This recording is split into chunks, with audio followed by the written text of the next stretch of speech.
আসসালামু আলাইকুম প্রিয় প্রিয় শিক্ষার্থী। আশা করি আপনারা সবাই ভালো আছেন।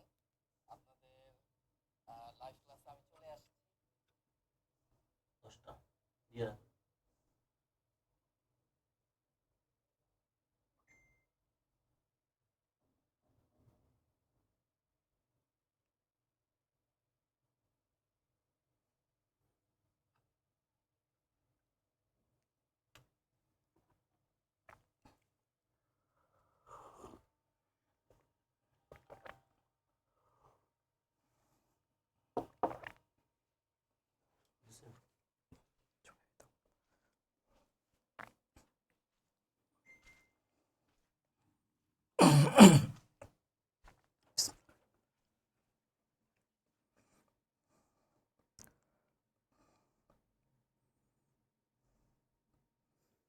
আসসালামু আলাইকুম প্রিয় শিক্ষার্থীরা, আশা করি আপনারা সবাই ভালো আছেন।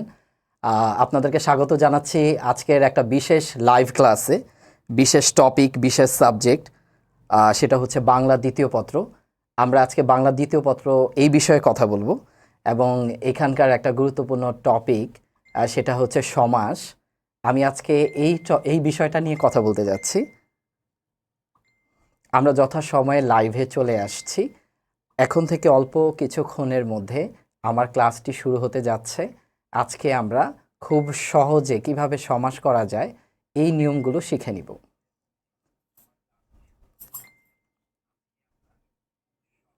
প্রিয় শিক্ষার্থীরা, আপনারা আশা করি সবাই ভালো আছেন। আপনাদেরকে সবাইকে সুস্বাগত আমার ক্লাসটিতে।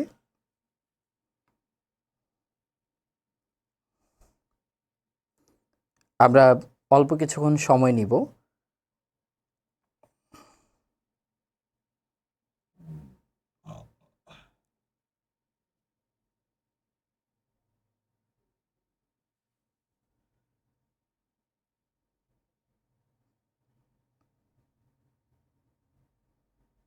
সবাই কেমন আছেন? আপনারা সবাই কেমন আছেন একটু জানিয়ে দেন, এবং কে কোন ব্রাঞ্চ থেকে যুক্ত হয়েছেন সেটাও বলে দেন।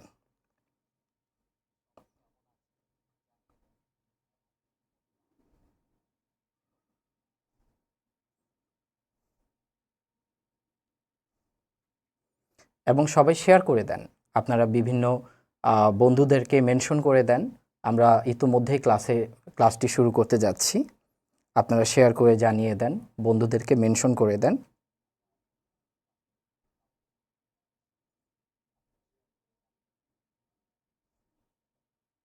সবাইকে সুস্বাগত জানাচ্ছি। বাংলা দ্বিতীয় পত্র, গ্রামার, সেটা বাংলা ব্যাকরণের খুবই গুরুত্বপূর্ণ একটা টপিক, সেটা হচ্ছে সমাস। এটা করতে গেলে আপনারা অনেক বেশি আতঙ্কিত থাকেন, অনেক চিন্তিত থাকেন। আশা করি এটা নিয়ে খুব সহজ একটা আলোচনা হবে। এই আলোচনার মধ্য দিয়ে আশা করি আমাদের যেই চিন্তা, এটা সমাধান হয়ে যাবে ইনশাল্লাহ। ঠিক আছে, তো ক্লাস শুরু করার আগে স্যার শেয়ার করে দেন, সবাই শেয়ার করে দেন, এবং কে কোন ব্রাঞ্চ থেকে বলছেন একটু জানায় দেন।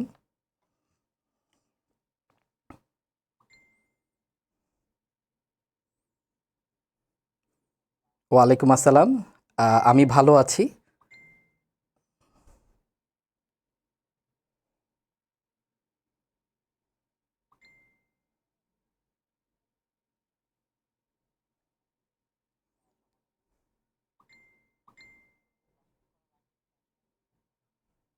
ধন্যবাদ, ধন্যবাদ আপনাদেরকে। আপনারা সবাই শেয়ার করেছেন, সবাই শেয়ার করতেছেন। স্যার, যারা এখনো পর্যন্ত শেয়ার করেননি তারা একটু শেয়ার করে দেন। আপনারা একটু জানিয়ে দেন আপনারা কে কোন শাখা থেকে যুক্ত হয়েছেন। আর কেউ যদি আমাদের ব্রাঞ্চের শিক্ষার্থী না হয়ে থাকেন, আপনি অবশ্যই যে জেলা থেকে বা যেখান থেকে বলছেন আপনি সেই ঠিকানাটা একটু বলে দেন। আপনি যদি ঢাকার বাহিরে থেকে হয়ে থাকেন, আপনি খুলনা থেকে হয়ে থাকেন, আপনি বলবেন আমি খুলনা থেকে বলছি। আপনি বরিশাল থেকে থাকলে আপনি বলবেন আমি বরিশাল থেকে বলছি। ঠিক আছে, আপনারা একটু জানিয়ে দেন। আমরা এখনই ক্লাসটি শুরু করতে যাচ্ছি। প্রিয় শিক্ষার্থীরা, আপনাদের উপস্থিতি নিশ্চিত করেই আমরা এখন ক্লাসটি শুরু করতে যাচ্ছি। আজকের টপিকটা হচ্ছে সমাস। আজকে আমরা সমাস করব। স্যার, সমাস মানে হচ্ছে অনেকগুলো পদ সেগুলোকে একত্রিত করা, এগুলোর মধ্যে সম্বন্ধ তৈরি করা, এগুলোর মধ্যে মিল করা। তো আমরা অনেকগুলো শব্দের মধ্যেই মিলকরণ করব, আর তার সাথে আমরা মিলিয়ে নিব যে আমরা আসলে কেমন পারছি সমাজটা। ঠিক আছে, ধন্যবাদ সবাইকে। সবাইকে ধন্যবাদ দিয়ে আমার ক্লাসটি শুরু করতে যাচ্ছি। তাহলে আর আর সময় নষ্ট করব না, এখনই ক্লাসটি শুরু করছি। আচ্ছা, থ্যাংক ইউ ভেরি মাচ। দেখেন স্যার, সমাসের কথা যখন আমরা বলি, সমাস মানে হচ্ছে একাধিক পদকে যখন আমরা একটি পদে পরিণত করতে চাচ্ছি। দেখেন, আমরা যখন ব্যাস বাক্য বলি, আমরা যখন বিগ্রহ বাক্যের কথা বলি, যখন অনেকগুলো কথাকে আমরা কি করি, একত্রিত করে একটি নামে ডাকি। এই যে অনেকগুলো পদকে যে আমরা একত্রিত করছি, এই একত্রিত তো যেন তেনভাবে করা যায় না। এগুলো করতে অবশ্যই নিয়ম কানুনের প্রয়োজন। আর সমাস এই অধ্যায়টিতে মূলত এই ব্যাপারটি নিয়ে আলোচনা করা হয়। ব্যাকরণের সমাসের এই আলোচনার মধ্য দিয়ে আমরা শিখতে যাচ্ছি যে কিভাবে বিভিন্ন পদগুলোকে আমরা খুব সহজে যুক্ত করব। তো আশা করি আমরা একটু দেখে নেই। আমরা যখন পরীক্ষা দেই, পরীক্ষাতে প্রশ্নগুলো এমন থাকে, যেমন এরকম আমাদের শব্দগুলো দেওয়া থাকে। এই শব্দগুলো থেকে বলে যে নিম্নের 5টি শব্দর ব্যাসবাক্য সহ সমাস নির্ণয় করো। তো এইখানে আমরা দেখতে পাচ্ছি যে বিভিন্ন ধরনের শব্দ আছে। যেমন আমি প্রথমে দেখতে পাচ্ছি মা বাবা একটা শব্দ, মাসি পিসি একটা শব্দ, স্মৃতি সৌধ একটা শব্দ, সাহিত্য সভা একটা শব্দ, অনৈক্য একটা শব্দ, ছেলে মেয়ে, যথারীতি, দেশান্তর, মৌমাছি, পঞ্চনদ, উপকূল, পঙ্কজ, এরকম কথা থাকে, এরকম শব্দ থাকে। এই শব্দগুলোকে কি করতে হবে, আমাদের বিশ্লেষণ করতে হবে এবং বলতে হবে কোনটা কোন ধরনের সমাস, কোনটা কি নিয়মে এগুলো যুক্ত হলো। ঠিক আছে, এই শব্দগুলো কিন্তু স্যার এরকমভাবে আসে নাই। এই যথারীতি একটা শব্দ আমরা চয়েস করলাম। আপনারা দেখেন এই যে শব্দটা, এই শব্দটা কিন্তু এইভাবে আসে নাই। এই শব্দটা একটা প্রক্রিয়ার মধ্য দিয়ে আসছে। এই যে খেয়াল করে দেখেন, যেমন দেশান্তর একটা শব্দ। এই দেশান্তর আপনি জানেন যে দেশকে ত্যাগ করা বা অন্য একটা দেশে যাওয়া বা অন্য একটা দেশ। এই যে শব্দটা, এই শব্দটা কিন্তু সংক্ষিপ্তভাবে কিন্তু আমরা দেশান্তর কথাটা বলছি। মৌমাছি শব্দটার যদি আমরা আদি রূপটা বলতে চাই, যে মৌ, এটা আপনারা জানেন যে মৌ হচ্ছে মধু সংগ্রহ করে এমন কোনো একটা মাছি। আবার দেখেন মাছিও একটা শব্দ, তাই না? তো এই দুইটা শব্দকে আমরা একত্রিত করে আমরা বলছি মৌমাছি। তো যাই হোক, এখানে যে বিষয়টা বলতে চাচ্ছি সেটা হলো, এখানে দেখেন এই যে এই শব্দগুলো আসলে আমরা কিভাবে সমাসবদ্ধ করব, সেটা আমি আজকে আপনাদেরকে শেখাবো। তো যাই হোক, এরকম আমাদের পরীক্ষাতে থাকবে। আমরা এই মুহূর্তে প্রস্তুত না যে এটা কোনটা কি সমাস সেটাকে আমরা বের করতে, কারণ আমরা এখনো পর্যন্ত নিয়ম কানুন শিখি নাই। তাহলে নিয়ম কানুন শিখে আমরা এটাকে সলভ করব। আশা করি তখন আমাদের জন্য এটা অনেক বেশি সহজ হবে। আচ্ছা, চলেন যে আমরা প্রধান প্রধান কি কি সমাস আমরা সাধারণত আলোচনা করে থাকি।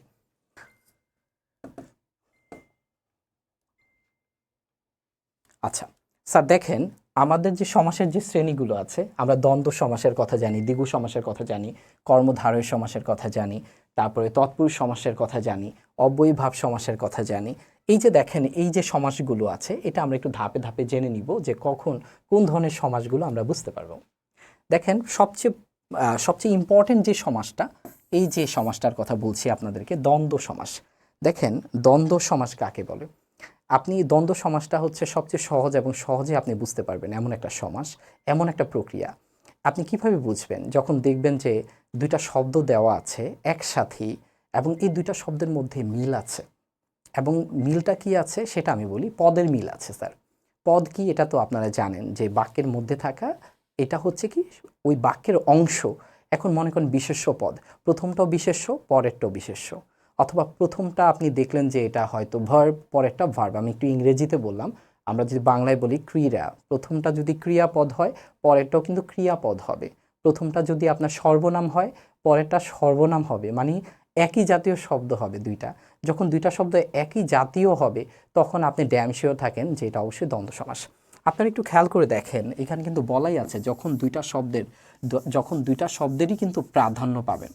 যেমন একটু খেয়াল করে দেখেন, আমি যদি আপনাদেরকে বলি কালো চুল, কালো চুল বলতে আসলে কাকে বোঝায়? এটা কি কালোকে বোঝায় না চুলকে বোঝায়?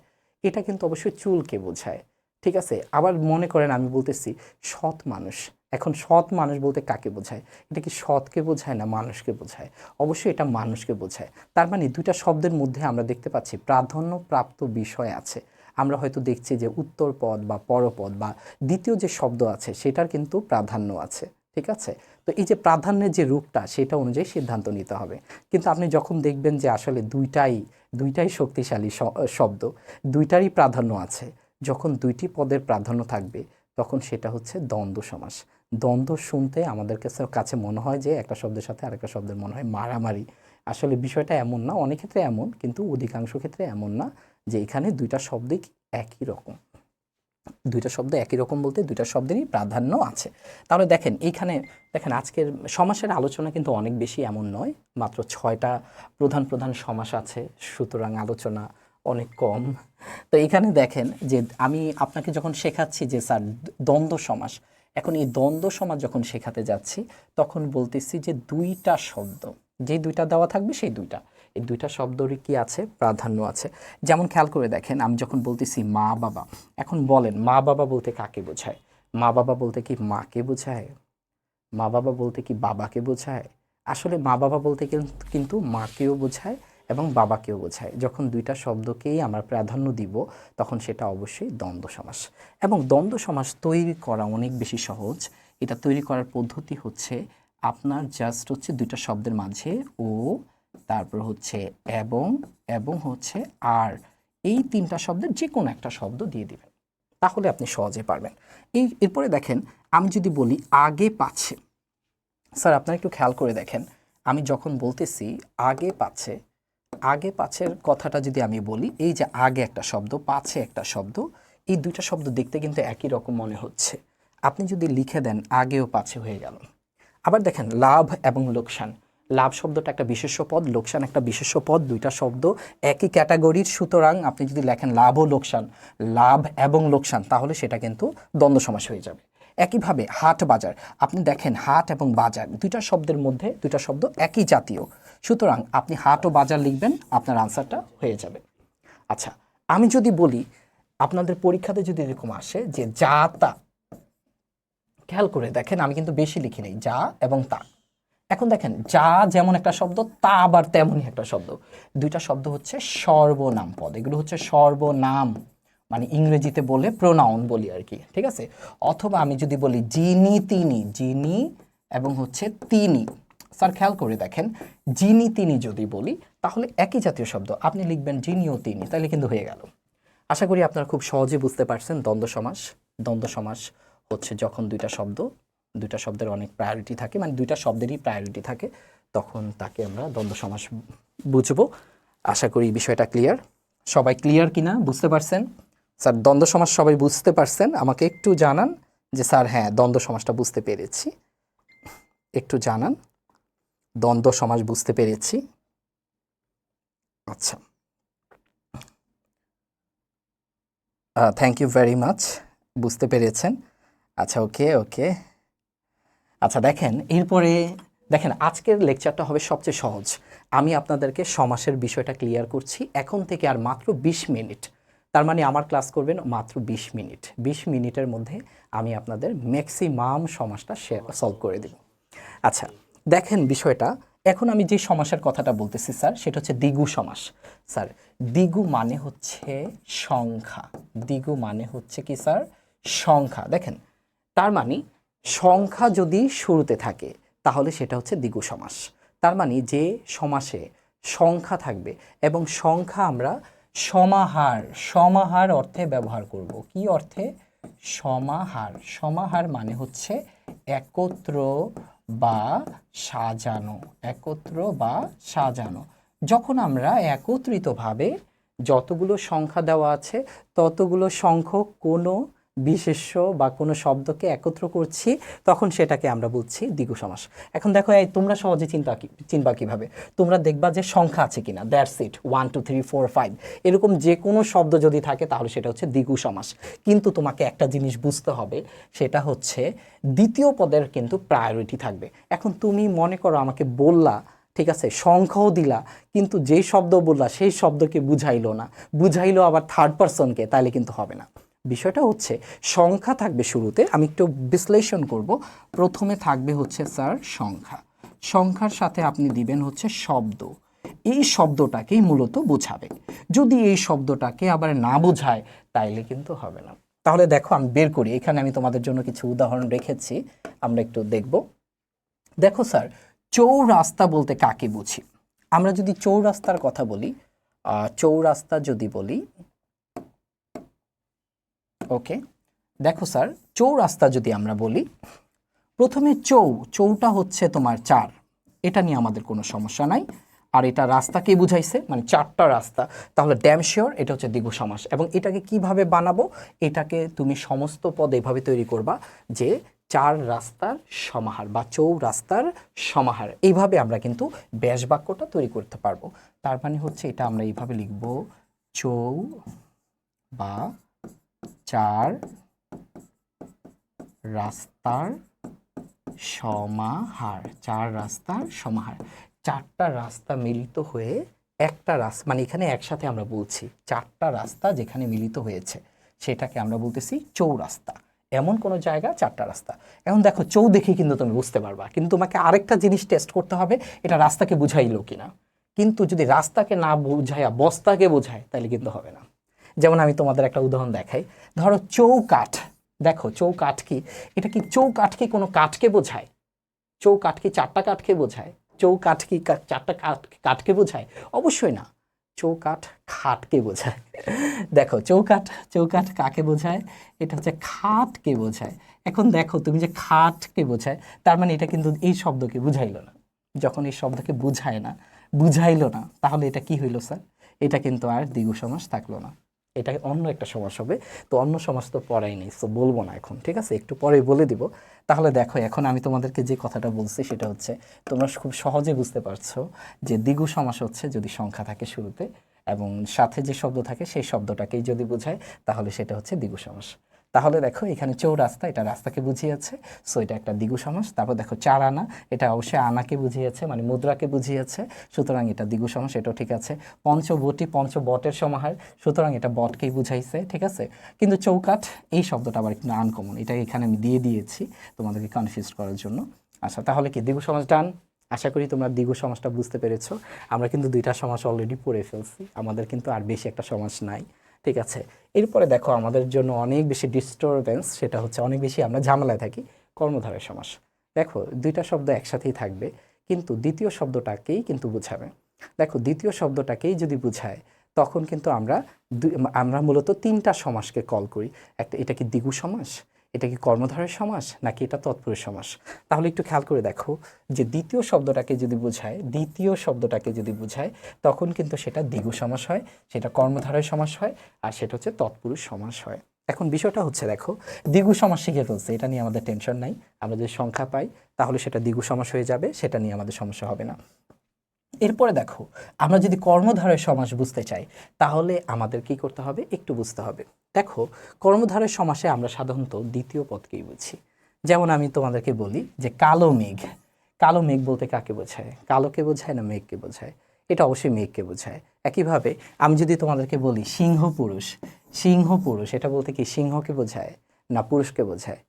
অবশ্যই পুরুষকে বোঝায়। তারপর দেখো আমি যদি বলি কাজল কালো বলতে কাকে বোঝায়? কাজলকে বোঝায়, কালোকে বোঝায়, কাকে বোঝায়? এটা কাজলকে বোঝায় না, এটা কালোকে বোঝায়। তারপরে যখন দ্বিতীয় শব্দকে বোঝায় তখন সেটাকে আমরা বলছি কর্মধারয় সমাস। দেখো কর্মধারয় সমাস এবং তৎপুরুষ সমাসের ভ্যারিয়েশনটা কি সেটা আমি একটু পরে বলবো, তুমি কর্মধারয় সমাসটা আগে শেখো। সেটা হচ্ছে, এটা কিন্তু সংখ্যা থাকছে না, প্রথমে সংখ্যা থাকবে না, কিন্তু দ্বিতীয় পদকেই বোঝাবে, দ্বিতীয় যে শব্দটা আছে তাকেই মূলত বোঝাবে, ঠিক আছে।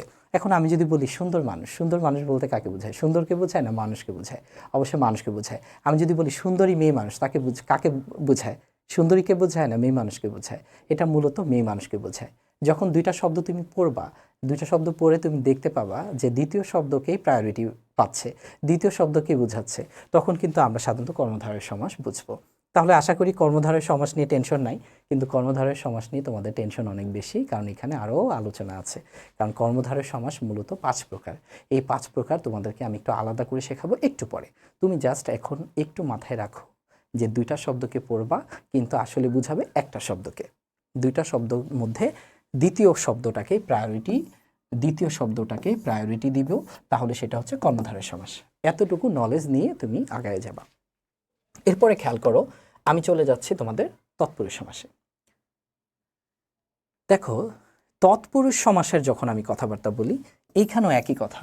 দুইটা শব্দ পড়বা, দ্বিতীয় শব্দের প্রায়োরিটি, প্রথম শব্দের কোনো প্রায়োরিটি নাই, দ্বিতীয় শব্দই প্রায়োরিটি। কিন্তু দুইটা শব্দ যদি তুমি মিলকরণ করতে চাও, তোমাকে অবশ্যই বিভক্তি যোগে মিলকরণ করতে হবে। বিভক্তি কি সেটা তোমাকে বুঝতে হবে।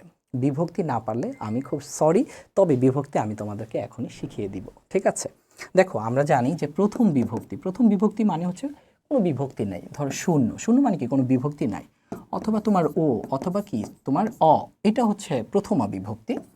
দ্বিতীয় বিভক্তি হচ্ছে তোমার কে রে। তৃতীয় বিভক্তি সেটা তোমার হচ্ছে দ্বারা, তারপর হচ্ছে দিয়া। আচ্ছা, চলে আসবে, অসুবিধা নেই।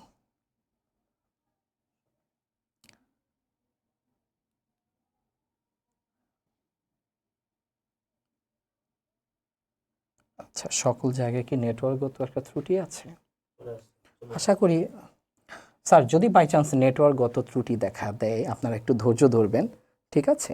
এই হচ্ছে বিষয়টা। আচ্ছা, ওকে। দেখেন স্যার, দ্বারা, দিয়া এবং হচ্ছে কর্তৃক। আচ্ছা দেখেন, আপনি যখন শব্দ বলেন, এই শব্দের মধ্যে আপনার বিভক্তি না বললে কি শব্দ হয় না? যেমন দেখেন, আমি আপনাকে একটা শব্দ বললাম, ঠিক আছে, যে মধু মাখা। ধরেন আমি একটা শব্দ লিখলাম, কি স্যার? মধু মাখা। এখন আপনি একটু দেখেন, এই মধু মাখা, এই দুটো শব্দ আসলে কিভাবে মিলিত হয়েছে। এই শব্দটা এভাবে মিলিত হয়েছে, মধু দিয়ে মাখা। কি দিয়ে মাখা? মধু দিয়ে মাখা। আচ্ছা, একইভাবে মনে করেন যে আমরা লিখলাম যে দেখেন, এই জায়গায় কিন্তু আমরা একটা বিভক্তি ব্যবহার করেছি। যখন আপনার বিভক্তি লাগে, ঠিক আছে, যখন বিভক্তি ব্যবহার করতে হবে, প্রিয় শিক্ষার্থীরা, আমি বিভক্তি একটু পরে আরো বিস্তারিত পড়াচ্ছি। আপনারা জাস্ট এতটুকু মাথায় রাখেন যে বিভক্তি থাকবে, বিভক্তি থাকবে। বাক্যের মাঝে বিভক্তি যদি থাকে, বাক্য না, দুইটা শব্দের মাঝে বিভক্তি যদি থাকে, তাহলে সেটা হচ্ছে তৎপুরুষ সমাস। তাহলে দেখো, এটার বিস্তারিত আরেকটু তোমাকে একটু পরে পড়াচ্ছি। এরপরে দেখো অব্যয়ীভাব সমাস। স্যার, অব্যয়ীভাব সমাসটা, এইটা আপনি খুব সহজে পারবেন, একটু ভালোভাবে নোটিস করেন, একটু ভালোভাবে নোটিস করেন। আচ্ছা, এখানে কোনো সমস্যা?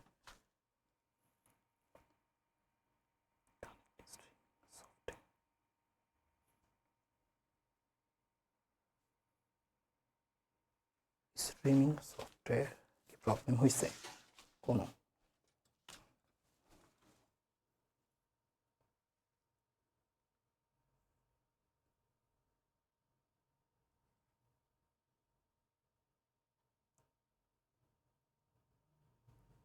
আজকে কি নেটওয়ার্কে একটু সমস্যা মনে হয়?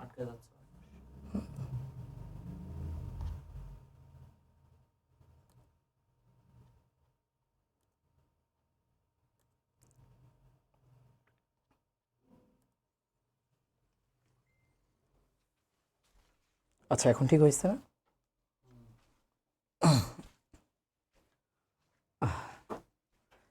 প্রিয় শিক্ষার্থীরা, হয়তো একটু নেটওয়ার্কগত ত্রুটি, হ্যাঁ, নেটওয়ার্কগত ত্রুটি, একটু মিলিয়ে নিতে হবে, কিছু করার নাই, যেহেতু আমাদের পরীক্ষাও সামনে, ঠিক আছে? পরীক্ষার জন্য সমাজটা শিখতেই হচ্ছে, ঠিক আছে? আর দেখেন, আমরা ইতোমধ্যে 4টা সমাজ সম্পর্কে মোটামুটি কথা বলে দিয়েছি, আসল কথাটা বলে দিয়েছি। আপনারা একটু ধৈর্য ধরে শুনেন, ঠিক আছে? আশা করি এখন বুঝতে পারবেন। আচ্ছা স্যার, খেয়াল করে দেখেন, অব্যয়ীভাব সমাসের যদি আমি কথা বলি, অব্যয়, দেখেন অব্যয়ীভাব সমাসে মূলত প্রথমে অব্যয় থাকবে। কি থাকবে? অব্যয় থাকে। আর অব্যয় হচ্ছে এমন কোনো শব্দ যে শব্দের অর্থ সাধারণত করা যায় না। আপনারা দেখেন, অব্যয় পদ হিসাবে আমরা কিন্তু উপসর্গ ব্যবহার করতে পারি। আপনারা বাংলা উপসর্গের কথা জানেন, যেমন মনে করেন বাংলা যে 21টা উপসর্গ আছে, অ, অঘা, অজ, অনা, আ, আর, আন, আব, ইতিউন, কদ, কুনি, পাতি, বিভর, রাম, শশা, সুহা। এই যে দেখেন, আমি যে আপনাকে এই শব্দগুলো বললাম, এগুলো যদি আমি আপনাকে মিনিং জিজ্ঞাসা করি, হায়ের মিনিংটা বলো, বের মিনিংটা বলো, ঠিক আছে? কার, দর, না, নিম, ফি, বদ, বে, বর, বকম, এই যে শব্দগুলো আছে, ঠিক আছে, আমি যদি এগুলোর তোমাকে মিনিং জিজ্ঞাসা করি, তুমি কিন্তু বলতে পারবে না। তার মানে যদি অব্যয় পদটা শুরুতে চলে আসে, যেটার সাধারণত মিনিং করা যায় না, তাহলে ড্যাম শিওর থাকো সেটা হচ্ছে অব্যয়ীভাব সমাস। তাহলে দেখো, অব্যয়ীভাব সমাসটা হচ্ছে, দেখো আমি যদি বলি যে, যেমন প্রতিদিন, অঘারাম, অতিবৃষ্টি, অতিবৃষ্টি, এই যে শব্দগুলো আছে এই শব্দগুলোর কিন্তু সাধারণত কি নাই, তুমি কিন্তু মিনিং করতে পারবে না। এখন দেখো আমি তোমাকে যদি জিজ্ঞাসা করি প্রতি, প্রতি এর মিনিংটা বলো। আচ্ছা স্ট্রিমিংটা কি? আচ্ছা প্রিয় শিক্ষার্থীরা, আমরা একটা কাজ করি যে 2 মিনিট পরে আবার লাইভটা স্টার্ট করি, কেটে দিই। ঠিক আছে আজকের জন্য, হ্যাঁ 2টা মিনিট একটু কষ্ট করেন, আমরা একটু আবার নতুন করে সেট আপ করে তারপর চলে আসি। যেহেতু ঝামেলা হচ্ছে, দেখি নতুন সেট আপমেন্টে আশা করি প্রবলেম হবে না। ঠিক আছে আরেকটু ধৈর্য ধরি আমরা। ঠিক আছে, কি অবস্থা কোনো কথা?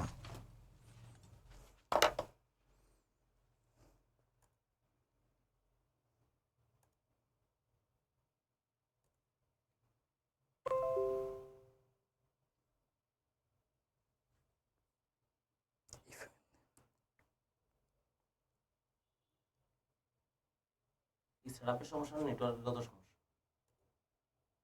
নেটওয়ার্কের প্রবলেম, কিছু করার নেই।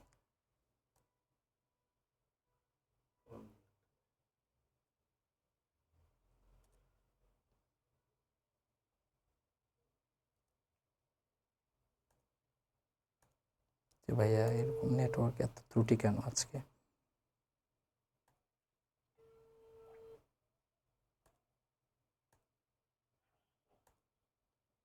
জি ভাই, ভালো আছেন? ওই যে যে স্কুল থেকে বলতেছিলাম আর কি, ওয়াইফাই নেটে কি আছে সব সমস্যা বেশি?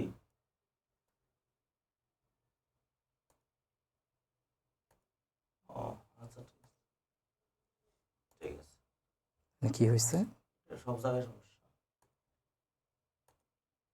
কি একটা অবস্থা।